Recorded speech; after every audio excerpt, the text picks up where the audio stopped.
अस्सलाम वालेकुम दोस्तों, आज मैं एक नई वीडियो के साथ आई हूँ आपको मोरपंखी के बारे में बताने के लिए। ये देखिए, ये मोरपंखी का पौधा है। मैं इसके गुणों के बारे में और नुकसान के बारे में और इससे क्या फ़ायदे हैं उस फ़ायदे के बारे में बताने आई हूँ। देखिए दोस्तों, यह पौधा घर में बहुत शुभ माना जाता है। घर में कुछ ऐसे पौधे होते हैं जो करीब 5 पौधे तो घर में लगाना ही चाहिए। उन 5 पौधों में से एक गुणकारी पौधा ये भी है जो हमारे सौभाग्य को बढ़ाता है, घर में धन समृद्धि लेके आता है। अगर कोई परेशानी आने वाली होती है तो वो भी ये पौधा बता देता है हमें। बताने का मतलब है कि इसके ज़रिए हमें महसूस हो जाता है, क्योंकि दोस्तों ये पौधा जोड़े से लगाया जाता है। ये 2 पौधे एक साथ लगाए जाते हैं। देखिए दोस्तों,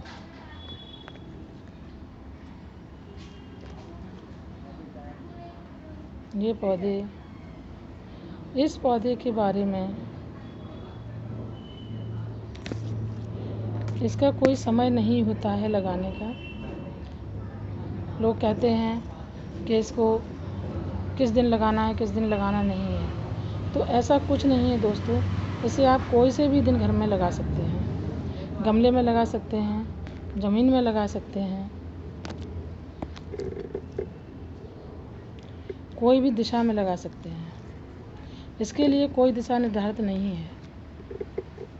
देखिए दोस्तों, ये घर की सजावट के काम भी आता है और घर में सुख समृद्धि भी लाता है। इस पौधे के बारे में सुना जाता है कि मुकेश अंबानी ने भी माना है कि ये पौधा घर में बहुत लक्की होता है, इससे बहुत धन समृद्धि आती है। देखिए दोस्तों, जब इसमें बीज आना शुरू होते हैं, देख रहे हैं ना हमारे ये छोटे छोटे कौन, इसमें कौन लगे हुए हैं। ये हमारे करीब मार्च से आना शुरू हो जाते हैं। छोटे छोटे लगना शुरू हो जाते हैं। अब ये अगस्त का महीना आ गया है, तो ये अगस्त के लास्ट में और सितंबर के फर्स्ट में ये बीज होते हैं, ये कौन टाइप में दिखाई पड़ रहे हैं, ये पक जाते हैं। सितंबर में इसको हम तोड़ लेते हैं। तोड़ने के बाद दोस्तों इनको सुखाना बहुत ज़रूरी होता है। करीब 8-10 दिन के लिए हम इसको सूखने के लिए रख देते हैं।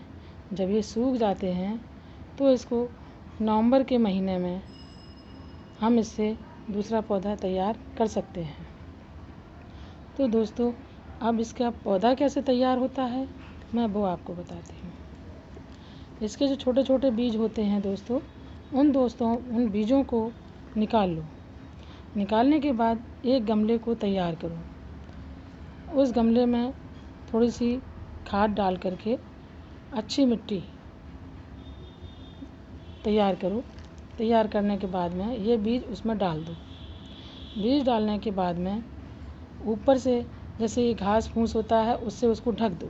और ढकने के बाद उसे ऐसी जगह रखो ना ज़्यादा उसमें ओस पड़े, क्योंकि नवंबर में दोस्तों सर्दी पड़ना शुरू हो जाती है। और वो सर्दी जैसे कि जो पाला गिरता है, ओस गिरती है, उस ओस से हमारी सीड्स ख़राब होने का चांस होता है। तो उसको हम ऐसी जगह रखते हैं जिससे कि ओस ना उसके ऊपर गिरे।